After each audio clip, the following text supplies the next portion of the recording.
म चोलेन्द्र शमशेर जङ्गबहादुर राणाज्यूलाई भन्न चाहन्छु, तपाईँ प्रधान न्यायाधीशको कुर्सीमा, चिफ जस्टिसको कुर्सीमा कति दिन रहनुहुन्छ? तपाईँ पनि पब्लिकको बिचमा आउनुपर्छ। तपाईँ र हामीले मर्निङ वाकमा भेट्नुपर्छ।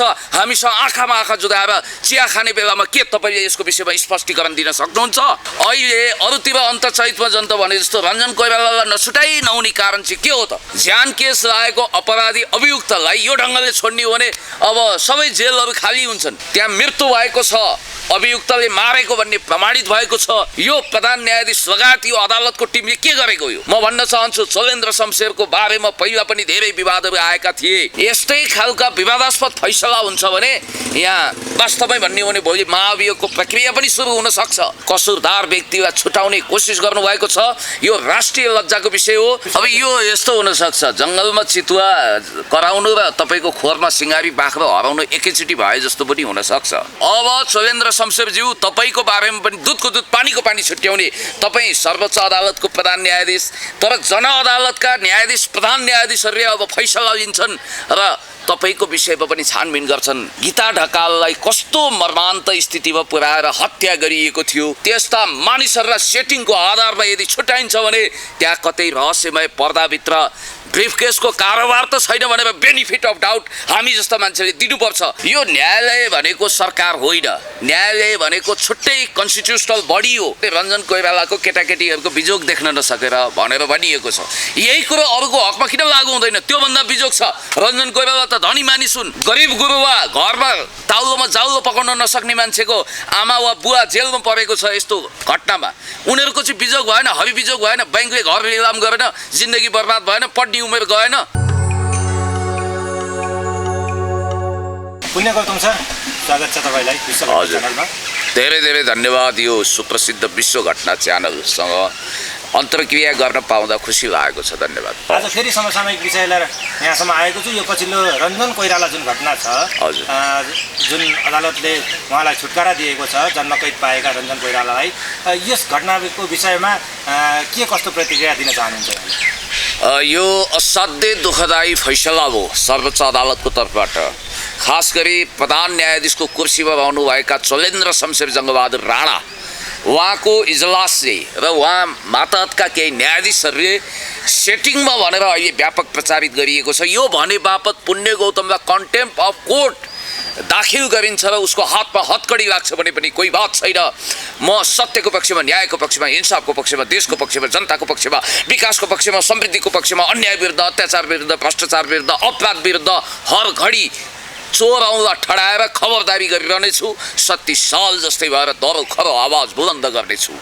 जहाँसम्म अहिले रञ्जन कोइरालाजीको विषयमा तपाईँले कुरा गर्नुभयो, हुन त उहाँको पक्षधरहरूले अब प्याट्ट एक थप्पड हिर्काएको, अलिअलि केही छोएको हो, तर दशा लागेको बेला रञ्जन कोइरालाको जीवनमा एउटा उथल पुथल हुनुपर्ने बेला आइजी बन्ने लाइनमा रहेका सशस्त्रका डिआइजी रञ्जनले त्यतिखेर एकदमै मार्छु भनेर होइन, यसै घर झगडा हुँदाखेरि ठाकठुक लोग्ने शास्त्रीको झगडा हुँदा पर्रक्कै ढलेर गीता ढकालजीको मृत्यु भयो। त्यसपछि यो घटना आयो भनेर कतिपयले भनिरहेका छन्, तर त्यहाँ मृत्यु भएको छ, अभियुक्तले मारेको भन्ने प्रमाणित भएको छ। यसको बावजुद पनि आधी सजाय घटाएर 16 वर्ष त्यतिखेर जन्मकैद थियो। त्यतिखेर यो म्याक्सिमम कारावासको सजाय त्यति थियो, अहिले त 22 वर्ष छ। 16 वर्षलाई घटाएर 8 वर्षमा झारेर यो प्रधान न्यायाधीश लगायत यो अदालतको टिमले के गरेको हो? मैले मान्य सांसदहरूको पनि कुरा सुनि, सबैको सुनि। के यो न्याय हराएको देश हो? होइन। म भन्न चाहन्छु, चोलेन्द्र शमशेरको बारेमा पहिला पनि धेरै विवादहरू आएका थिए। उहाँलाई अनुमोदन गर्नु हुँदैन प्रधान न्यायाधीशको रूपमा भनेर भन्नुभएको थियो। यस्तै खालका विवादास्पद फैसला हुन्छ भने यहाँ वास्तवमै भन्ने हो भने भोलि महाभियोगको प्रक्रिया पनि सुरु हुन सक्छ। हो, चोलेन्द्र शमशेरले 2-4वटा न्यायिक सुधारका कामहरू पहिला गर्नुभएको थियो, तर नानीदेखि आएको बानी भन्दा रहेछन् अब उहाँ एकदमै धनाढ्य, धन्दा सेठ, धनी हुनुहुन्छ। र म तपाईँलाई यति कुरा भन्न चाहन्छु, चोलेन्द्र शमशेरले अहिले जुन फैसला गर्नुभएको छ, सर्वोच्च अदालत मार्फत जुन फैसला गरेर एउटा जन्मकैद ज्यान सजाय पाएको कसुरदार व्यक्तिलाई छुटाउने कोसिस गर्नुभएको छ, यो राष्ट्रिय लज्जाको विषय हो। यो जुडिसियरीको एउटा कालो दिन हो। सबै न्यायाधीशहरूले, पूर्व न्यायाधीशहरूले, अनि त्यसपछि वकिलहरूले, सचेत मान्छेले, हामी जस्ता मान्छेले यो घटनाको घनघोर भर्त्सना गर्न चाहन्छौँ। अहिले यो पछिल्लो सरकार जुन बनेको छ यो सरकारकै पालामा यस्ता यस्ता घटना कन्टिन्यू घटिरहेको भनेर पनि एउटा सरकारको त्यो खालको विरोध आइरहेको छ नि यो अब यो यस्तो हुनसक्छ जङ्गलमा चितुवा कराउनु र तपाईँको खोरमा सिँगारी बाख्रो हराउनु एकैचोटि भए जस्तो पनि हुनसक्छ। कतै यो सरकारलाई बदनाम गर्ने यो श्रृङ्खलाबद्ध प्रयत्न त होइन।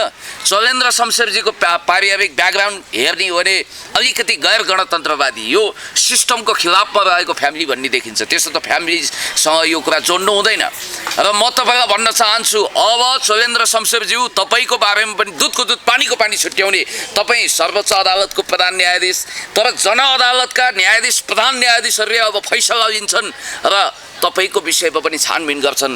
र म यति कुरा भन्न चाहन्छु कि साँच्चै भन्ने हो भने एउटा हेर्नुहोस् त्यस्तो लाउलाउ खाउँ उमेरको करियर बोकेकी राम्रो घरानाकी चेली गीता ढकाललाई कस्तो मर्मान्त स्थितिमा पुर्याएर हत्या गरिएको थियो, कस्तो क्रूरतापूर्वक। जस्तो कि तपाईँलाई थाहा छ द मर्चेन्ट अफ भेनिस को पात्र साइलकभन्दा पनि खुङ्खार। तपाईँले विलियम सेक्सपियरको नाटक पढ्नुभएको छ, त्यसको नाटकको पात्र साइलकभन्दा पनि खुङ्खार रक्तपिपासु अथवा यसो भन्न पनि सक्नुहुन्छ। आफ्नो विपक्षीको हत्या गरेर मुटु कलेजो खाने युगान्डाका तत्कालीन खुनी राष्ट्रपति दादा इदी अमिनभन्दा पनि खुङ्खार खालका आपराधिक प्रवृत्तिका मान्छेहरूलाई अदालतले यदि उन्मुक्ति दिन्छ भने या चोरलाई चौतारी साधुलाई सुलीमा जाग्ने एउटा मत्स्य न्याय चलिरहेको छ भनेर तपाईँले त्यसको एक्सट्रिमली खण्डन गर्नुपर्ने हुन्छ। र यो घटना वास्तवमै राष्ट्रिय लज्जाको विषय हो। र अर्को कुरा पनि तपाईँलाई म भन्न चाहन्छु कि open veins of the Latin America 5th century of the pillage of कन्टिनेन्टको लेखक एदुआर्दो गुलाने जसको किताबलाई संयुक्त राष्ट्रसङ्घको महासभामा जाँदा तत्कालीन भेनेजुएलाका राष्ट्रपति ह्युगो चावेजले तत्कालीन अमेरिकी राष्ट्रपतिलाई 2008 नोभेम्बर 3 का दिन दिनुभएको थियो संयुक्त राष्ट्रसङ्घमा उपहार हो। त्यो किताबका लेखक open veins of the Latin America 5th century of the pillage of कन्टिनेन्टको लेखक एदुआर्दो गुलानेको शब्द सापट गरेर भन्नुपर्दा मानवताभन्दा ठुलो सम्पत्ति मानिसको लागि केही पनि हुँदैन। जो मानिस मानवता गुमाएको छ, जो करुणा शून्य छ, जसको हृदय कठोर छ, चिसो छ, फलाम जस्तो छ, हत्या गरे पनि जो मान्छे खुल्लायाम छाती ठोकेर हिँड्छ। पर्दाको अमरीश पुरी दयालु होला तर यो साँच्चीकै अमरीश पुरीले समाजलाई यसरी दग्ध बनाएको छ, भ्रष्ट बनाएको छ, हत्या हिंसा लुट अपराध बचाएको छ। त्यस्ता मानिसहरूलाई सेटिङको आधारमा यदि छुट्याइन्छ भने त्यहाँ कतै रहस्यमय पर्दाभित्र ब्रिफकेसको कारोबार त छैन भनेर बेनिफिट अफ डाउट हामी जस्ता मान्छेले दिनुपर्छ। म चलेन्द्र शमशेर जङ्गबहादुर राणाज्यूलाई भन्न चाहन्छु तपाईँ प्रधान न्यायाधीशको कुर्सीमा चिफ जस्टिसको कुर्सीमा कति दिन रहनुहुन्छ? तपाईँ पनि पब्लिकको बिचमा आउनुपर्छ। तपाईँहरू हामीले मर्निङ वाकमा भेट्नुपर्छ। हामीसँग आँखामा आँखा जुदाएर चिया खाने बेलामा के तपाईँले यसको विषयमा स्पष्टीकरण दिन सक्नुहुन्छ? यही सरकारको पालामा एसिड काण्ड भए, विभिन्न बलात्कारका घटना भए, निर्मला काण्ड यही सरकारको पालामा भए। जस्तो बदनाम गराउन मात्रै खोजिएको कि भएकै घटनाहरूलाई चाहिँ बदनामको रूपमा लिएको पनि त हुनसक्छ नि। अब सरकारले निर्मलाको हत्या होस् भनेर चाहँदैन थियो। कलिली फुल जस्ती बालिका निर्मला जस्तालाई जोगाउनु पर्छ भनेर सरकारले फैसला लिन्छ। सरकारले कयौँ राम्रा कुरा गरेको कुरालाई यहाँ छायामा पारिएको छ। सरकार आफै बन्दुक बोक्दैन, सरकार आफै त्यसरी गर्दैन। जतिसुकै तपाईँले आलोचना गरे पनि 374 किलोमिटर भूगोल समेटेको महान नक्सा जारी गर्ने अनि नागरिकता विधेयकमा राष्ट्रवादी स्ट्यान्ड राख्ने यो देशभक्त समाजवादी सरकारले नेपाल कम्युनिस्ट पार्टीले देशको विकास र प्रगतिको निम्ति नेपालको नेसनल सोभरेनिटी टेरिटोरियल इन्टिग्रिटी इन्डिपेन्डेन्सीको लागि कुनै कसर बाँकी राख्दैन। सरकारको तर्फबाट त विकास कसरी गर्न सकिन्छ किनभने तपाईँलाई थाहा छ trans Himalayan multi dimensional connectivity नेटवर्कको हामी हिस्सा भएका छौँ। बेल्ट एन्ड रोड इनिसिएटिभको हिस्सा भइसकेपछि अब हामी ल्यान्ड लक कन्ट्रीको जियो पोलिटिकल स्ट्याटसमा छैनौँ, हामी ल्यान्ड लिङ्क कन्ट्रीको जियो पोलिटिकल स्ट्याटसमा छौँ। हामी एउटा ग्लोबल हिसाबले पनि हाम्रो आफ्नो रेपुटेसनलाई ग्लोरिफाइड गरिरहेका छौँ। संयुक्त राष्ट्रसङ्घको एउटा पुरानो मेम्बर, लाखौँ वर्ष अगाडि नेपालको सभ्यता अथर्वेदमा सबै चित्रित भएको छ। यस्तो सभ्य भव्य गरिमामय महान देशको विषयमा यो सरकारले जस्तो कि तपाईँलाई थाहा छ यो देशलाई विकसित बनाउन नेपाल कम्युनिस्ट पार्टीले कुनै कसर बाँकी राख्दैन। अपवादमा केही घटनाहरू घटेका छन् जसप्रति हामीलाई पनि खेद छ, हामीले पनि चिन्ता व्यक्त गरिरहेका छौँ। यो न्यायालय भनेको सरकार होइन, होइन। न्यायालय भनेको छुट्टै कन्स्टिट्युसनल बडी हो, त्यसलाई हामी हस्तक्षेप पनि गर्न सक्दैनौँ। तर खबरदार, न्यायालय पनि मङ्गल ग्रह होइन, कुनै अर्कै द्वीप होइन, कुनै आइल्यान्ड होइन। त्यहाँ बस्ने न्यायाधीश, प्रधान न्यायाधीशहरू त्यो आइल्यान्डका रबिन्सन क्रुसो पनि होइनन्। समाजको वस्तुस्थिति मूल्याङ्कन गर्न सक्छन्। अहिले अरूतिर अन्तर्चरितमा जन्त भने जस्तो रञ्जन कोइरालालाई नछुटाइ नहुने कारण चाहिँ के हो त? न्यायाधीश र प्रधान न्यायाधीश अब जवाफ दिनु जरुरी छ, नत्र जनताले शिरमा कफन बाँध्छन्। भनेपछि सरकार भन्दा पनि न्यायाधीशकै मात्रै दोष हो, उहाँले नै केही। अब सरकारको त के हुन्छ र यसमा? न्यायालयले फैसला दिने हो, न्यायालयले छुटाउने थुनाउने उसको कुरा हो। त्यस कारणले यहाँ न्यायाधीशको कुरा आयो, प्रधान न्यायाधीशको कुरा आयो। हामी अब काम कुरा एकातिर कुम्भोकी ठिमीतिर हिँड्न सक्दैनौँ। फ्याक्टमा जानुपर्छ, रियालिजममा जानुपर्छ। म्याजिक रियालिजममा रमाउनु हुँदैन। भनेपछि अब न्यायालयमै धेरै सुधारहरू चाहियो, जरुर चाहियो। देखिएन यसरी छोड्ने हो? ज्यान केस लागेको अपराधी अभियुक्तलाई यो ढङ्गले छोड्ने हो भने अब सबै जेलहरू खाली हुन्छन्। त्यसो भए त जसले पनि हत्या गर्छ, सेटिङ मिटिङ गर्छ, ब्रिफकेसको खेल गरेर अथवा अदृश्य कुनामा केही गरेर, इमोसनल ब्ल्याकमेलिङ गरेर, ओहो ल बिजोग रहेछ। अहिले के भनिएको छ भने रञ्जन कोइरालाको केटाकेटीहरूको बिजोग देख्न नसकेर भनेर भनिएको छ। यही कुरो अरूको हकमा किन लागु हुँदैन? त्योभन्दा बिजोग छ। रञ्जन कोइराला त धनी मानिस हुन्। रञ्जन कोइराला 3 पुस्तला सम्पत्ति थुपारेका मानिस हुन्। भलै उनको पुर्खौली सम्पत्ति पनि थियो होला। गरिब गुरुवा, घरमा ताउलोमा जाउलो पकाउन नसक्ने मान्छेको आमा वा बुवा जेलमा परेको छ यस्तो घटनामा। उनीहरूको चाहिँ बिजोग भएन, हबी बिजोग भएन, ब्याङ्कले घर लिलाम गरेन, जिन्दगी बर्बाद भएन, पढ्ने उमेर गएन। पिएचडी होल्डर, एउटा डिग्री लिने लगभग तर्खरमा रहेको पुण्य गौतम बारम्बार विवादमा पनि आइरहेको छ। यसमा के भन्नुहुन्छ तपाईँ? अब विवादको लिङ्गेपिङमा म पिएचडी स्कलर हुँ, अफकोर्स तपाईँले ठिकै भन्नु। विवादको रोटेपिङ वा लिङ्गेपिङमा मच्चिने पुण्य गौतमको न हिजो सोख थियो, न आज छ, न भोलि नै रहनेछ। म कन्ट्रोभर्सीमा पर्न पनि चाहन्न, तर कन्ट्रोभर्सीमा पारेर आफ्नो भिडियो ट्रेन्डिङमा पार्न चाहने, अनि खाँदै नखाएको कुटाइ पनि खायो भनेर लेखिदिने, अनि हुँदै नभएको घटनालाई पनि एक्जाजरेसन गरेर तिललाई पहाड बनाउने, चियाकप्पा तुफान चलाउने। ठिकै छ, उहाँहरूको ताउलोमा जाउलो पाक्छ, उहाँहरूको बन्दोबस्त हुन्छ, उहाँहरूको चुलो जल्छ, उहाँहरूलाई आनन्द हुन्छ, उहाँहरूलाई मजा आउँछ भने गर्नुहोस्। मलाई कोही बात छैन, किनभने म त हेर्नुहोस् अब काम, क्रोध, लोभ, मोह, मद, मात्सर्य आदि इत्यादिबाट मुक्त भएको कुनै मुक्तात्मा, वैराग्य प्राप्त योगी, साधु, उठजोगी फड्कापशाला जता जाला उतै खाला टाइपको, भोक र भकारी, पीर न सुर्ता टाइपको, सुख र दुःखमा समभाव राख्ने त्यस्तो योगी नै भइसकेँ भन्दिनँ। तर मलाई केही पीर चिन्ता छैन। म आफ्नो बाटोमा सत्यको पक्षमा, न्यायको पक्षमा, इन्साफको पक्षमा निर्धक्क अगाडि बढ्छु। त्यतिखेर कुत्ता भुक्दै हजार, हात्ती रम्की बजार, काग कराउँदै गर्छ, पिडा सुक्दै गर्छ, कुकुर भुक्दै गर्छ, हात्ती रम्किँदै गर्छ।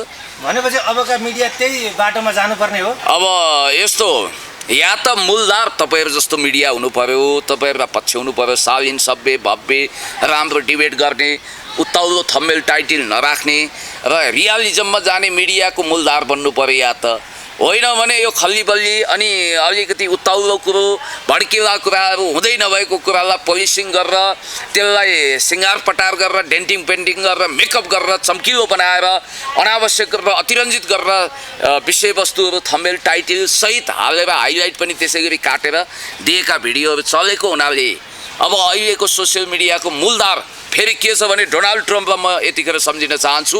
हामी भन्छौँ नि 10,000 हात्तीको बल बोकेको महाबली भीमसेन वा हनुमानजीलाई त आफ्नो तागत आफैलाई थाहा थिएन, अरूले भनिदिनु पर्थ्यो अरे।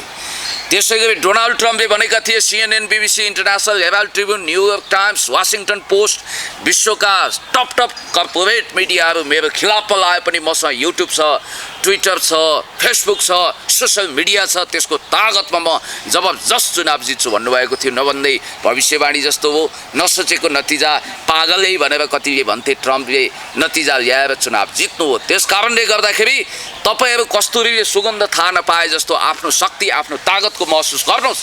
अब ठुला बिल्डिङ खडा गरेर, अब हिङ नभए पनि हिङ बाँधेको टालो देखाएर, बाजेले घिउ खाएका थिए, हात मेरो सुङ भन्ने टाइपका टाट पल्टिएका जमिनदार जस्तो मिडियालाई तपाईँहरूले नै यी नै हो मूलधारको मिडिया नभन्नुहोस्। मूलधारको मिडियाको रूपमा सोसियल मिडिया विकास भइसक्यो, तर त्यसलाई सभ्य बनाउनुहोस्, भव्य बनाउनुहोस्, गरिमामय बनाउनुहोस्, इथिकल बनाउनुहोस्, जनतामा भिजेको बनाउनुहोस्, जनताले विश्वास गर्ने टाइपको बनाउनुहोस्, पढे लेखेको शिक्षित राम्रा सकारात्मक सोच भएका, खल्लीबल्लीमा नलाग्ने अनि झगडा आदि लफडा नमचाउने त्यो खालको सोसियल मिडिया विकास भयो भने हामी पनि धन्य हुनेछौँ। त्यस्तै खालका टाइटलले अलिएका अभियानकर्ता भनेका केही व्यक्तिहरू पनि त चर्चित भएका छन् नि त। होला, त्यो केही अपवादमा त्यस्ता पनि भयो होलान्, म त्यो सबैको ठेक्का लिन सक्दिनँ। होइन, म हेर्नुहोस् 2019 देखि 20 सम्म गुगल सर्च गर्नुहोस्। कतिले मलाई कहिलेकाहीँ साथीहरूले जिस्काउनुहुन्छ, जिस्काएको त को त होइन होला, उक्साउनुहुन्छ।